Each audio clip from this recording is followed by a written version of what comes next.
Hello friends, welcome back to Priya Kitchen. நான் பிரியா பேசுறேன். இன்னைக்கு மேங்கோ பனானா ஸ்மூத்தி எப்படி பண்றதுன்னு பார்க்கலாம். ரொம்பவே சிம்பிளா ஈஸியா டக்குன்னு ஒரு 5 நிமிஷத்துல செஞ்சு முடிச்சிடலாம். இன்னைக்கு எங்களுக்கு பிரேக்ஃபாஸ்ட் இதுதான். அப்புறம் நிறைய பேருக்கு ஸ்மூத்திக்கும் மில்க் ஷேக்குக்கும் என்னடா டிஃபரன்ஸ்னு தோணும். ஸ்மூத்தில வந்து மெயின் பேஸா நம்ம ஃப்ரூட்ஸ் யூஸ் பண்ணுவோம். வேறஸ் மில்க் ஷேக்ல வந்து மில்க் தான் மெயின் பேஸா இருக்கும். அது கூட நம்ம தேவையானதை சேர்த்துக்குவோம்.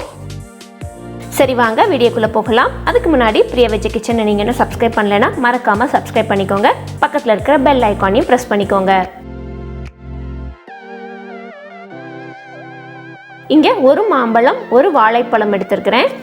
நேந்திரம் பழம் தான் எடுத்துக்கிறேன். நீங்க எந்த வாழைப்பழம் வேணாலும் யூஸ் பண்ணிக்கலாம்.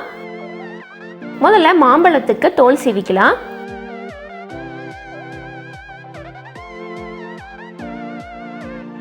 சிவியாச்சு. இப்போ இதை கட் பண்ணி வச்சுக்கலாம்.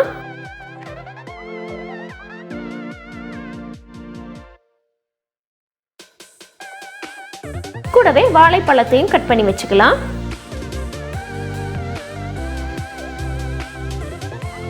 சரி, இப்போ இந்த ரெண்டையுமே பிளெண்டர்ல சேர்த்துடலாம்.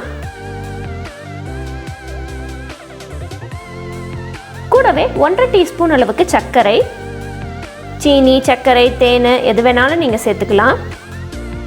முதல்ல இதை மட்டும் நல்லா பிளெண்ட் பண்ணி எடுத்துகிட்டு வந்துடலாம். இப்போ இதில் 1 டேபிள் ஸ்பூன் தயிர் சேர்த்துக்கலாம். கூடவே 1 டம்ளர் பால். 2 பேருக்கு 1 டம்ளர் பால் கரெக்டாக இருக்கும்.